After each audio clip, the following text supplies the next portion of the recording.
Hey guys, in today's video I am going to name 5 things I thought were completely normal until I got diagnosed with ADHD.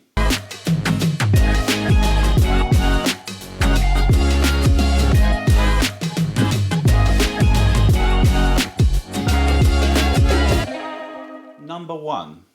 Forgetting what you were doing before you're halfway across the room. Has this ever happened to you? You're in the shower. You might have the radio playing. You hear an advert for a car dealership and suddenly you remember that you need to get your car serviced.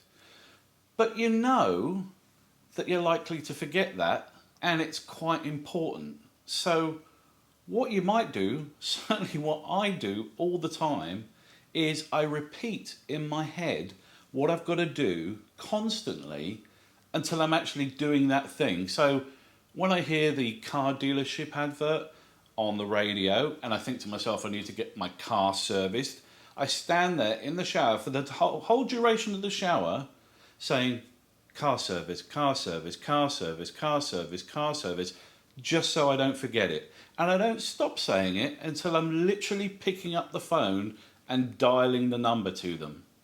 Chronic forgetfulness like that is of course an absolute hallmark of ADHD. It all ties into those dreaded executive functions at the front of our brain and our appalling working memory. Number 2, zoning out. Here's something that I find myself doing quite a lot. I have a shower. What can I tell you? I like showers. We're back in the shower. I have a nice shower. I'm feeling nice and relaxed. I walk into the bedroom to put some clothes on. I sit down on the bed. I pick up my phone and I start scrolling through my social feeds.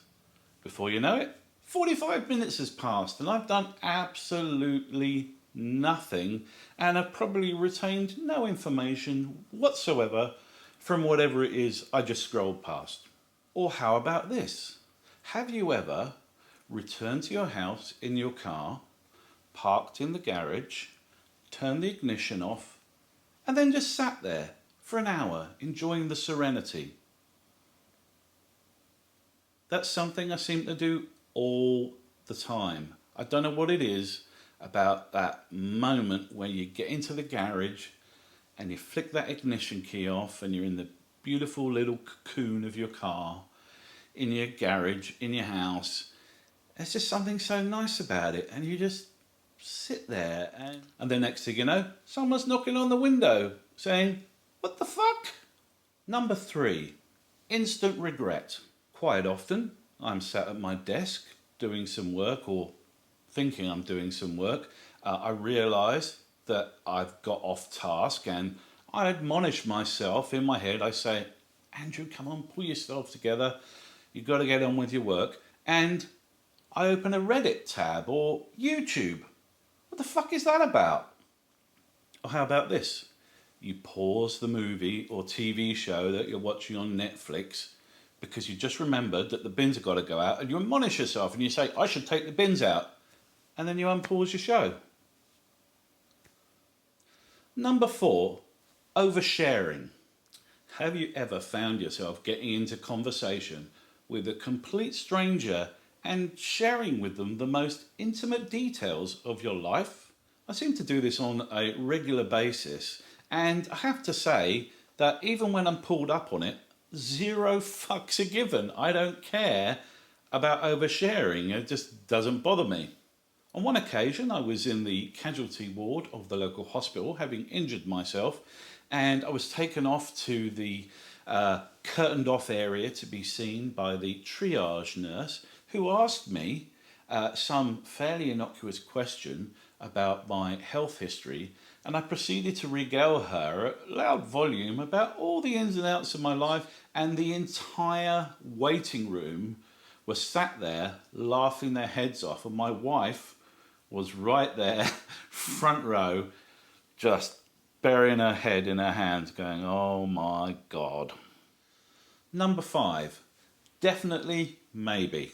When you're in a crowded situation, such as a pub or a restaurant, do you find you have problems understanding a word anyone's saying? I know I do. And it turned out that I developed this vague counter-response vocabulary so that it didn't really matter what the person I was talking to was saying.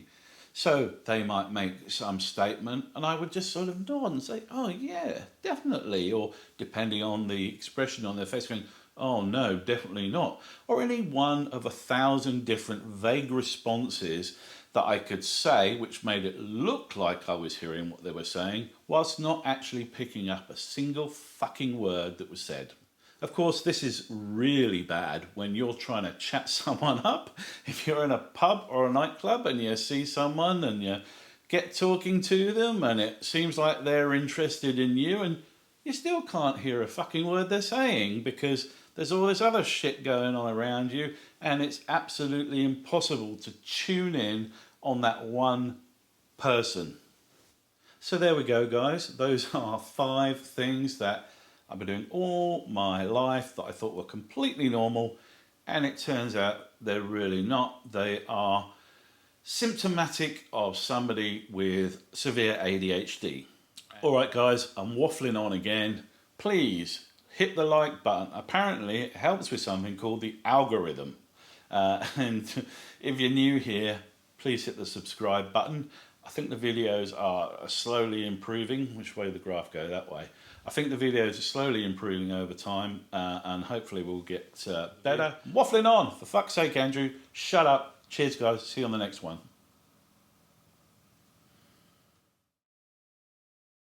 Number 2.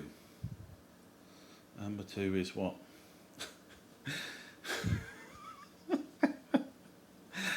You couldn't make this up. Are we still in focus up there? Yeah. Okay, now. Well, that was very disappointing.